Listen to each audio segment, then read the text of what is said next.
Hey guys, today I want to share with you how to use a multimeter. The first step, turn it on. Then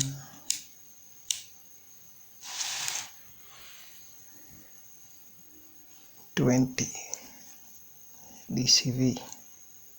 That means that the voltage will not be more than 20, the DC voltage. Then we have the ACV. That one is the